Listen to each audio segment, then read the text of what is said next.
आप सबों को जय यीशु। और बच्चों, आप लोग सब कैसे हैं? मैं आशा करती हूँ कि आप लोग सभी कुशल मंगल होंगे, स्वस्थ होंगे और सुरक्षित होंगे। तो जैसे हम विश्वास प्रशिक्षण क्लास शुरू करने जा रहे हैं, कैटेकिज्म क्लास शुरू करने जा रहे हैं, हम एक छोटी सी प्रार्थना से शुरू करेंगे।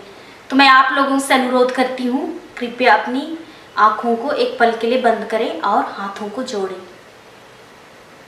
हे सर्वशक्तिमान पिता परमेश्वर, हम आपको धन्यवाद देते हैं इस सुंदर दिन के लिए आपने हमें दिया। हे प्रभु यीशु, हम आपकी आत्मा के लिए प्रार्थना करते हैं। पवित्र आत्मा को हम सबों पर भेजिए और अपनी बुद्धि, शक्ति और सामर्थ्य से हमें परिपूर्ण कर दीजिए, जिससे हम आज जो भी पढ़ाई करने जा रहे हैं हम उसको समझ सकें और आपके प्रिय पुत्र पुत्रियां बन सकें और हम माता पिता के प्रति आज्ञाकारी और उनको हम प्यार कर सके और आपके पास दिनों दिन पहुंच सके। हम यह प्रार्थना करते हैं हमारे प्रभु यीशु ख्रिस्त के द्वारा, आमीन। क्रूस का चिन्ह पिता और पुत्र और पवित्र आत्मा के नाम पर, आमीन। तो बच्चों, हमने पिछली कक्षा में क्या पढ़ा था आप लोगों को पता होगा। जैसे कि हमारा पाठ्य पुस्तक है प्रभु यीशु हमारे मार्गदर्शक, अध्याय 4 हमने शुरू किया था। प्रभु यीशु का जीवन विकास, पेज नंबर 13। तो मैं आप लोगों को बताई थी कि एक छोटा पौधा था, उससे बड़ा पौधा, फिर बड़ा पेड़।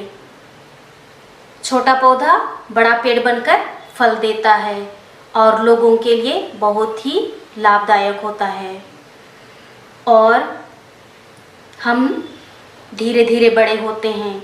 जब हम शिशु थे तो हमारे हाथ, पैर, सिर सब छोटे छोटे थे।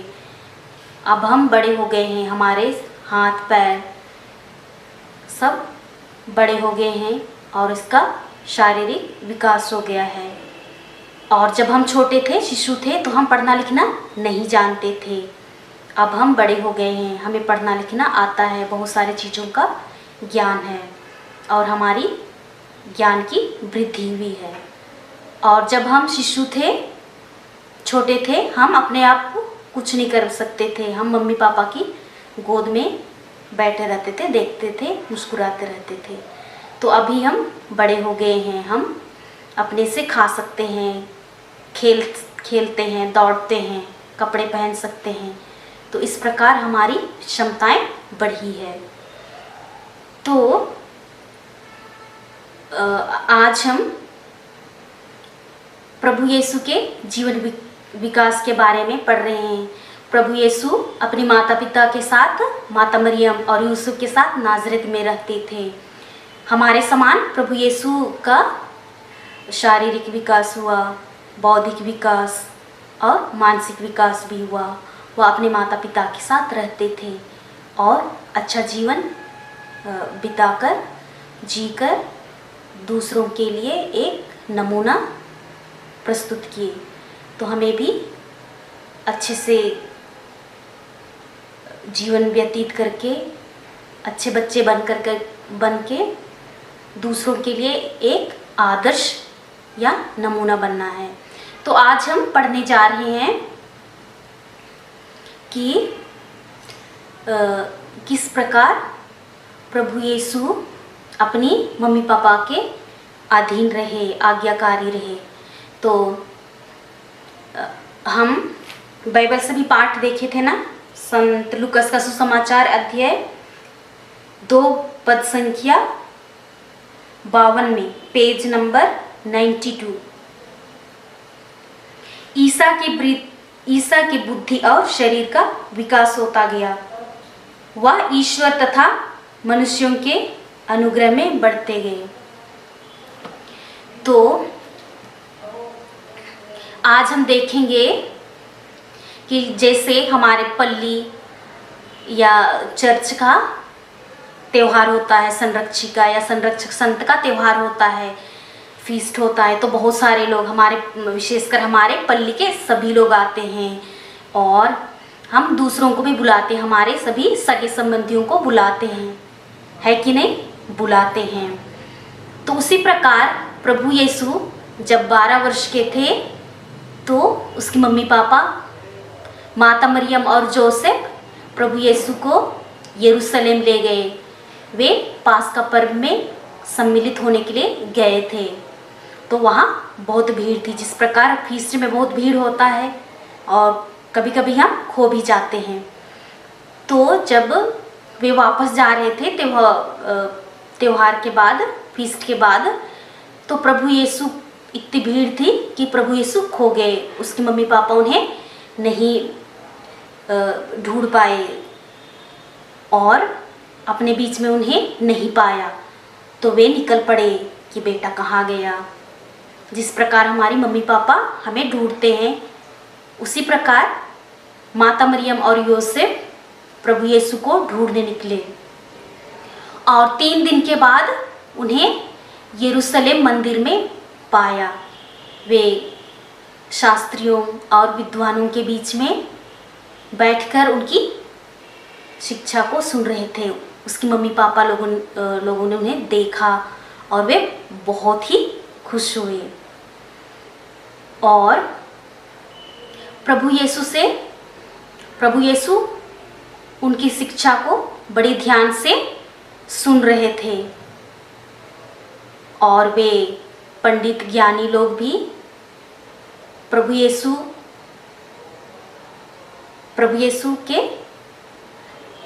भी क्वेश्चन पूछ रहे थे।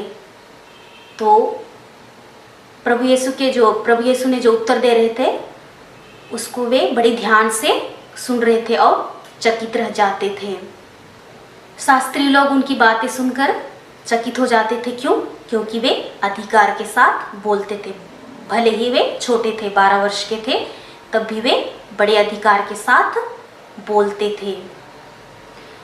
वे उनकी समझदारी, ज्ञान और विवेक से अत्यधिक प्रभावित हुए। ज्ञान और विवेक से अत्यधिक प्रभावित हुए। मरियम और यूसुफ प्रभु यीशु को नाजरेत नगर लेके आए। उन लोग नाजरेत नामक नगर वापस लौट आए। तो यूसुफ क्या काम करता था?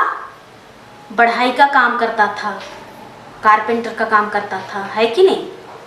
प्रभु यीशु कारपेंटर का काम करता था, बढ़ाई का काम करता था। प्रभु यीशु और माता मरियम एक गृहिणी थी, हाउसवाइफ थी और प्रभु यीशु अपने माता पिता के प्रति आज्ञाकारी थे और उनके अधीन रहे। वे उन्हें प्यार करते थे और उनके कार्यों में मदद करते थे। और प्रभु यीशु ईश्वर की दृष्टि में और मनुष्यों की दृष्टि में धर्मनिष्ठ और न्यायप्रिय थे।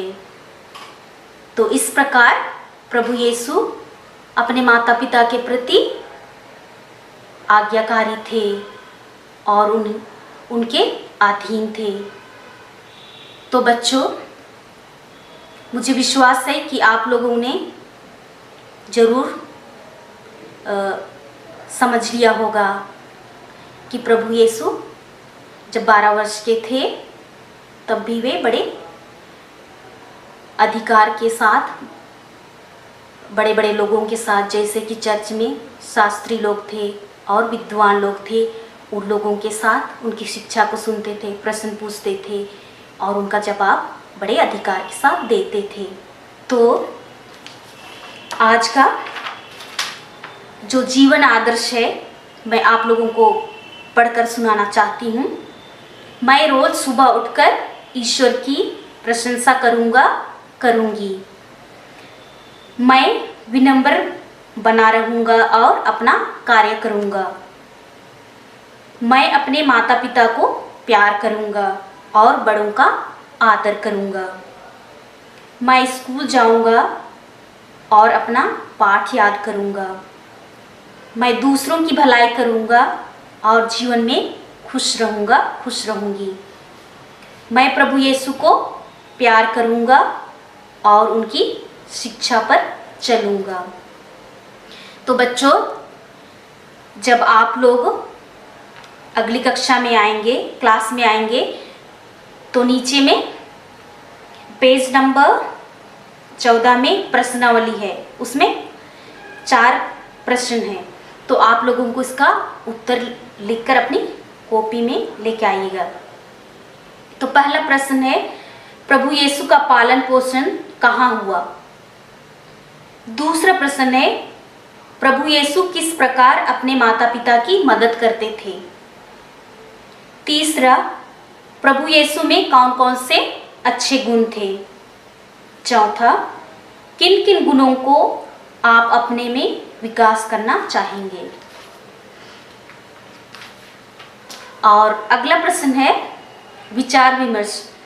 जैसे इसमें पुस्तक में दिया गया है, निम्नलिखित प्रश्नों के आधार पर दलों में विचार विमर्श करें। लेकिन ये तो संभव नहीं है, अभी हम लोग स्कूल में नहीं जाते हैं, विद्यालय में नहीं आते हैं, तो ये संभव नहीं है। इसलिए अपनी माता पिता के साथ रहकर आप लोग विचार विमर्श करिएगा। जैसे कि पहला है, दूसरों के साथ अच्छा संबंध बनाए रखने के लिए मुझे क्या करना चाहिए? अथवा प्रभु यीशु के शिष्य के रूप में मैं उनका अनुकरण कैसे करूँगा? दोनों में से एक टॉपिक के बारे में आप लोगों को विचार विमर्श डिस्कस करना है अपनी मम्मी पापा के साथ। और अगला है विकल्प। प्रभु यीशु अपने माता पिता का कहना मानते थे, मैं भी अपने माता पिता का कहना मानूंगा। प्रभु यीशु अपने माता पिता का कहना मानते थे, मैं भी अपने माता पिता का कहना मानूंगा। तो अगला प्रश्न है, याद कीजिएगा।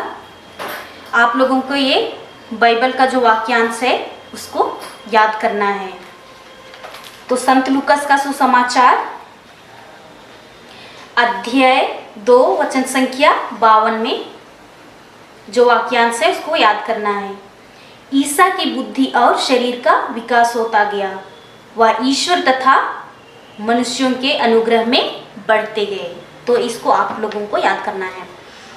फिर अगला है विभागों में भरिए। जैसे कि इसमें है, मनुष्य के व्यक्तित्व के विकास के लिए जरूरी बातें नीचे दी गई है, उन्हें उचित विभागों में क्रम के अनुसार लिखिए। जैसे लिखा है इसमें, प्रेम, हवा, क्षमा, भोजन, शारीरिक अभ्यास, आज्ञाकारिता, पानी, अच्छी किताब, अच्छी पुस्तकें, प्रश्न पूछना, भागीदारी, स्कूल, सलाह। तो पहला विभाग है शारीरिक विकास, दूसरा विभाग है मानसिक विकास, सामाजिक विकास। तो आप लोगों को इसको अपना अपना विभाग में लिखना है। शारीरिक विभाग में कौन सा चीज़ आता है, मानसिक विभाग में कौन सा चीज़ आता है, और सामाजिक विकास में कौन सा जो शब्द है उसको आपको लिखना है। तो अगला प्रश्न है, सही वाक्यों के लिए सही टिक और गलत वाक्यों के लिए गलत चिन्हों का प्रयोग कीजिए। तो पहला है माता पिता की मदद करना, उसमें कौन सा चिन्ह लगेगा वो लिखना है। दूसरा है दूसरों से अच्छी बातें सीखना, तो कौन सा चिन्ह लगेगा वो लिखना है, टिक करना है। भोजन के बाद अपनी कमीज में हाथ पोंछना, सही या गलत है वो चिन्ह लगाना है।